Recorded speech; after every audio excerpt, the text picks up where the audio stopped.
వీడిన Krishnalanka case mystery. Jai Bhim scene repeat. Sai కృష్ణది lockup డెత్తే. కోర్టుకు సమర్పించిన నివేదికలో నిర్ధారించిన సిట్. తీవ్ర థర్డ్ డిగ్రీ హింసకు తాళలేక యువకుడు సాయి కృష్ణ లాకప్ డెత్. మృతదేహాన్ని స్వర్గపురి శ్మశాన వాటికలో రహస్యంగా దహనం చేసిన పోలీసులు. కేసును తప్పుదోవ పట్టించడానికి పోలీస్ స్టేషన్లో సీసీటీవీ ఫుటేజ్ మొత్తాన్ని ఉద్దేశపూర్వకంగా డిలీట్ చేసిన వైనం. సిఐ నాగరాజును దర్యాప్తుకు సహకరించడం లేదన్న సిట్. 14 రోజుల జ్యుడిషియల్ రిమాండ్. నెల్లూరు జైలుకు తరలింపు. విజయవాడ నగరంలో గత కొన్ని రోజులుగా ఉత్కంఠ రేపుతున్న గాదే సాయికృష్ణ అదృశ్యం కేసు చివరకు దారుణమైన లాకప్ డెత్గా నిర్ధారణ అయింది.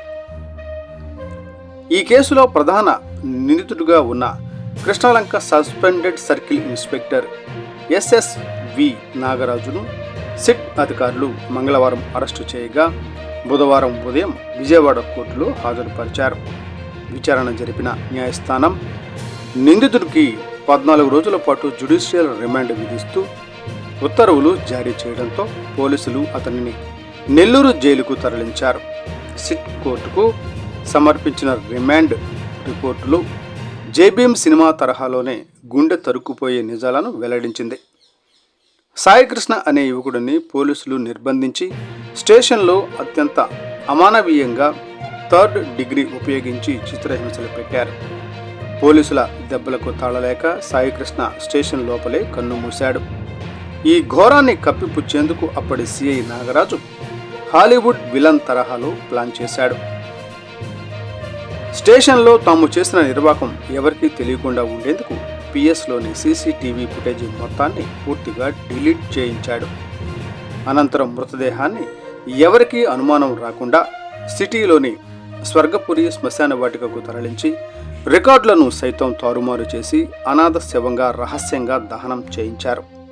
తన కొడుకు కనిపించడం లేదంటూ తల్లి విజయలక్ష్మి హైకోర్టులో హెబియస్ కార్పస్ పిటిషన్ దాఖలు చేయడంతో పాటు పోలీసు కమిషనర్కు ఫిర్యాదు చేయడంతో ఈ నరరూప రాక్షసుల గుట్టు రట్టయింది. ప్రభుత్వం రంగంలోకి దించిన సిట్ బృందం కేవలం 3 గంటల సుదీర్ఘ విచారణతోనే సాంకేతిక ఆధారాల సహాయంతో సాక్ష్యాలను సేకరించి సిఐని బుక్ చేసింది.